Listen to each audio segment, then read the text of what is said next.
As we saw in the last episode, Tang San had been captured by the poison master, who was forcing him to make medicines. Now, Tang San is giving his best and searching for herbs to prepare those medicines. While searching, Tang San notices an herb growing on top of an icy lake. He moves toward it and tries to cut it with his knife, but the knife strikes the ice and breaks on the spot. Still, somehow, Tang San manages to obtain this ice herb. In the same way, he also manages to obtain a fire herb. After that, Tang San mixes both the fire and ice herbs together and eats them at once. Even though both herbs are poisonous, the fire and ice neutralize each other. Because of this, Tang San adapts to the environment of this place and is now able to survive here and search for many different kinds of herbs. Meanwhile, we see the Grandmaster, the Dean, and the lady who are searching for Tang San. At that moment, the Poison Master arrives and tries to stop them. The Grandmaster asks him angrily where he has hidden his disciple Tang San, but the Poison Master refuses to answer. This leads to an argument, and soon they begin fighting each other using their soul power. The Grandmaster, the Dean, and the lady use a technique from 20 years ago and form the Iron Triangle formation, and the Grandmaster's dog transforms into a dragon. In response, the Poison Master releases his venom and begins fighting them.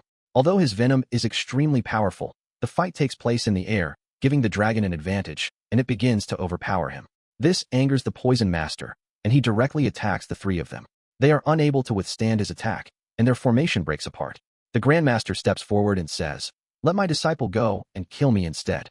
The Dean also says the same, asking the Poison Master to spare Tang San and kill him instead. The Poison Master moves forward to kill the Dean, but the lady stops him and reveals that they belong to the Blue Lightning family. She warns him that if he harms them, their family will seek revenge. The Blue Lightning family has the power to wipe out the Poison Master's entire lineage. Because of this, the Poison Master decides that he will kill all three of them and dispose of their bodies, so their families will never find out what happened or who did it. Just then, the Dean steps forward again and says that if the Poison Master harms them, their family won't kill him. The Great Southland Master himself will come and break his bones. He also reveals that the surname of the Great Southland Master is Tang. Hearing this, the Poison Master becomes frightened because he realizes the Dean is talking about Tang Hao. Although the Poison Master is powerful, Tang Hao is far stronger. Even though the Poison Master hides his fear, he has already said he will kill them, so he suppresses his fear and moves forward to attack. At that moment, Tang San arrives. His spider legs have become poisonous because he had collected many poisonous substances from this place. Tang San tells the Poison Master that he has already prepared antidotes and that the Poison Master can test him now. He also says that since he has made the antidotes, the Poison Master will not be able to harm anyone from Shrek School. The Poison Master stops and becomes very happy after understanding Tang San's abilities. Tang San then tells him that he can also cure the poison inside his granddaughter because he has already found its treatment. With an arrogant tone, the Poison Master tells the Shrek School teachers that this child is extremely talented and that he wants to take Tang San with him to study. He says he will take Tang San for only 6 months, during which he will teach him and also allow him to learn about various poisons. The Shrek School teachers agree, but they warn him that Tang San must remain safe. The Poison Master agrees. After the teachers leave, the Poison Master tells Tang San that he will now test him, and if Tang San fails, he will kill him. Tang San is shocked and says that the Poison Master had just promised his teachers to keep him safe, so why is he talking about killing him now? The Poison Master replies mockingly, "Don't worry, I'll keep your corpse safe." They go to another location, where the Poison Master releases his strongest poison on Tang San 3 times, one after another.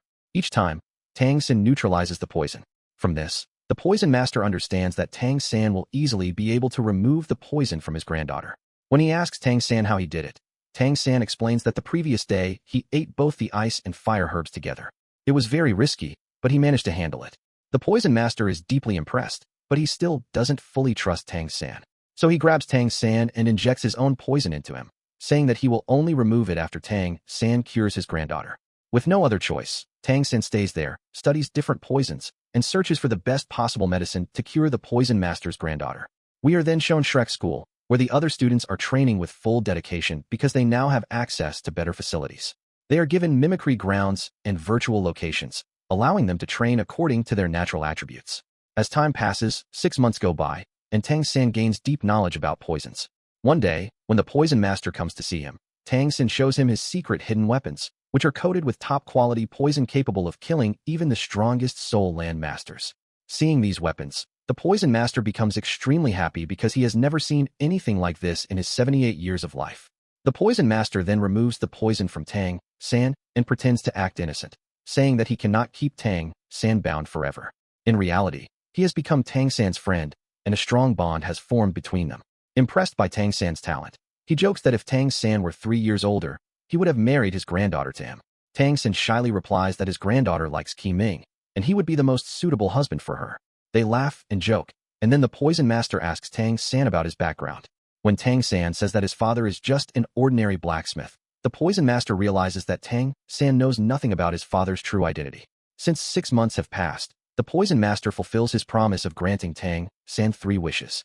Tang San's first wish is that the poison master will never harm anyone from Shrek School. His second wish is to take many herbs from this place with him. For his third wish, Tang San asks the poison master to become Shrek School's senior advisor. At first, the poison master refuses, but Tang San explains that he doesn't need to work there. He only needs to hold the title so that Shrek School's reputation improves. Hearing this, the poison master agrees. They both return to Shrek School, where Tang San greets all his teachers and explains everything. When everyone learns that the poison master is willing to become their senior advisor, they are overjoyed. Later, the Grandmaster meets Tang San alone. Tang San teases him by asking questions about his love life, and they joke around.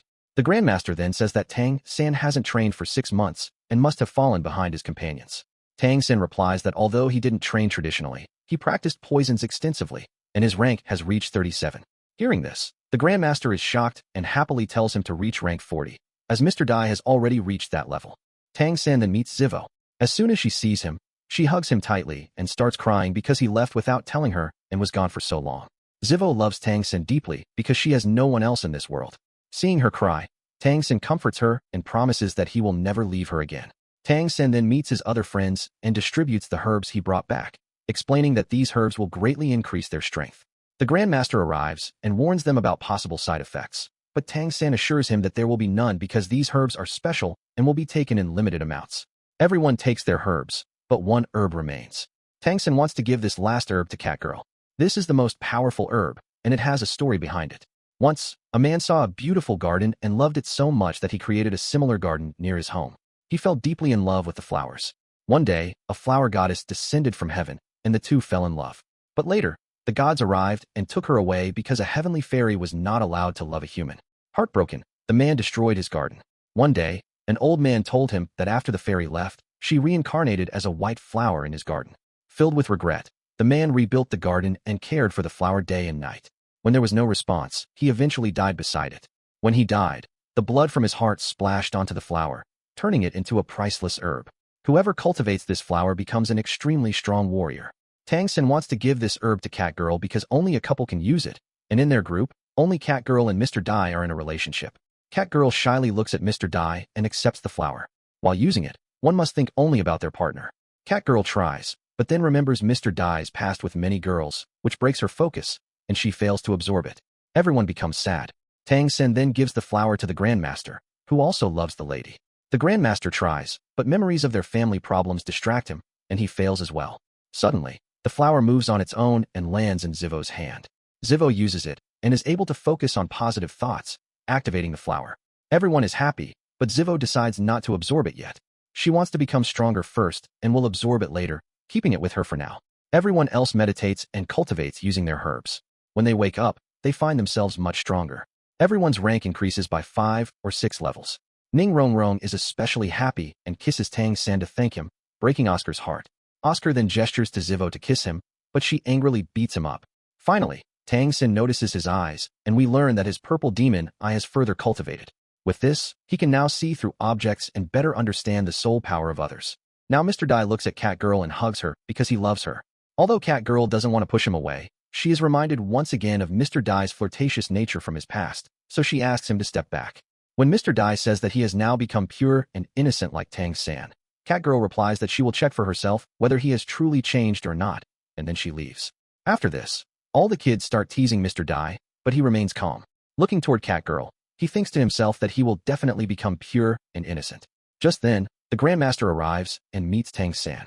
He tells Tang San that because of the herbs Tang San brought, he has broken through level 30 and can now increase his rank further.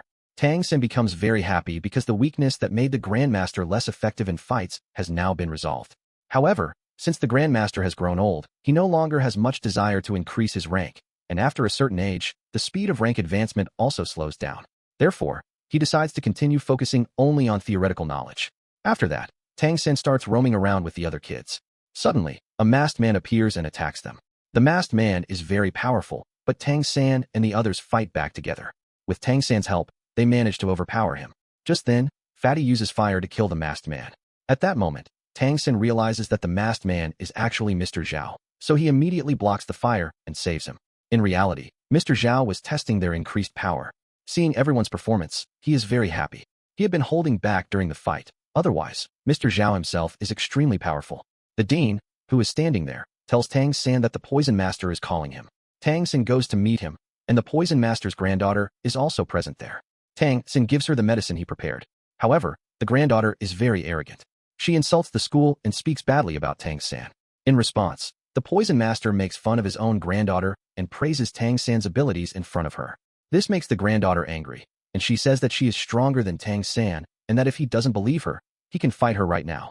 Tang San calmly replies that if she is so fond of fighting, they can face each other in the upcoming tournament in a few months, and then she can show her skills. The poison master knows very well that Tang San is far stronger and that his granddaughter would not be able to win. So he asks Tang San not to hurt her, and Tang San agrees. The poison master then bids farewell. Tang San wishes that the poison master would stay, but the poison master still has unfinished business, which is why he must leave. Later, the Shrek school kids gather around the grandmaster.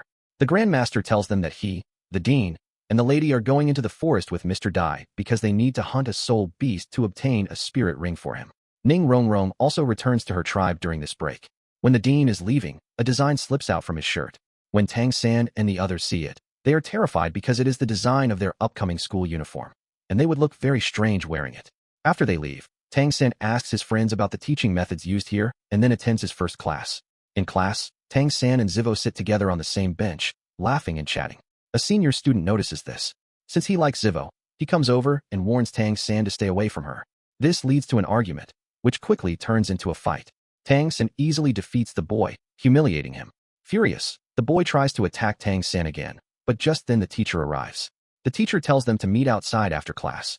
After class ends, the two go to the ground and begin fighting again, this time without using spirit souls. The boy believes he will win because he has a muscular body, but Tang San knows martial arts and completely overwhelms him. After losing, the boy leaves sadly and returns home. Later, Tang San and Zivo go to a restaurant to eat. They eat a lot of food and have fun. After that, they decide to go to an auction house because they might find some valuable items there. However, they are stopped at the entrance because the auction house is only for wealthy people, and kids like Tang San are not allowed inside. Tang San then decides to enter as a seller and sell his hidden weapons. He meets the auction house manager and demonstrates his weapons by breaking a very thick steel wall. He explains everything in detail, making the manager realize how powerful these weapons are. Although Tang San gives him a weaker version of his hidden weapon, it is still far more powerful than any other weapon in this world. The manager decides to start the bidding at 1,000 gold coins, which makes Tang San very happy. Tang San and Zivo are given masks and taken inside the auction house. There, Tang San notices several girls working who appear strange and emotionless. This feels unsettling. Just then, a man explains that these girls are brought here at a very young age and are forced to work. They are treated badly, which destroys their emotions and thinking ability, turning them into puppets. Hearing this makes Tang San and Zivo furious, but they are unable to do anything. The auction begins, and the first item is a girl being sold. Zivo becomes extremely angry. The girl is a cat girl, and wealthy people want to buy her for entertainment. Tang San and Zivo don't want anyone to buy her. The same man who explained everything earlier bids the highest amount and buys her to free her. This makes Tang San and Zivo very happy. This man is actually Ning Rongrong's father, who is extremely rich, though Tang San doesn't know this yet. Next, Tang San's hidden weapon is auctioned. Everyone loves it. When Ning Rongrong's father learns that Tang San made this weapon, he is shocked and places a bid of 10,000 gold coins, winning it. Tang San is stunned and gives him another weapon as well to keep things fair. Ning Rongrong calls her father Uncle Sword, and from now on, Tang San also refers to him as Uncle Sword. Tang San and Zivo return to school, where they encounter the boy Tang San had beaten earlier. His name is Tai Long. When Tai Long returned home, his father saw his injuries and learned that Tang San had beaten him. Enraged, Tai Long's father comes to the school to confront Tang San. Tang San and Tai Long's father fight, and initially the father gains the upper hand. Then both use their soul power to attack each other. Tang San uses his third spirit ring and his hidden weapon, poisoning Tai Long's father and bringing him close to death. Seeing this, Tai Long angrily attacks Tang San, but Tang San stops him and warns that if he fights, his father's poison won't be cured and he will die. Hearing this, Tai Long steps back, and Tang San removes the poison. Father and son leave sadly. Meanwhile, Ning Rongrong meets her father, who has returned from the auction house.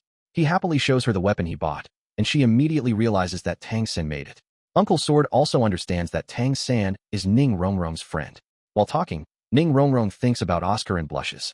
Uncle Sword misunderstands and thinks she is thinking about Tang San, so he suggests she marry Tang San, making her even more embarrassed. Back in his room, Tang San reflects on the fight he had earlier, realizing he was badly injured. Zivo arrives and immediately understands that he is hurt. Tang San meditates to heal himself. Ning Rongrong continues talking with her father and shows him her increased levels, achieved thanks to Tang San's herbs. Her father and grandfather are overjoyed. Ning Rongrong's father has a 7-level pagoda, limiting his rank to 70, but Ning Rongrong now has a 9-level pagoda, meaning she can reach rank 90. This fills her father with pride, and he feels grateful that she attended Shrek school, as none of this would have been possible otherwise. Finally, we see Tai Long and his father, both saddened by their defeat. Tai Long decides to go to his grandfather, his father's father. And with this, the episode comes to an end.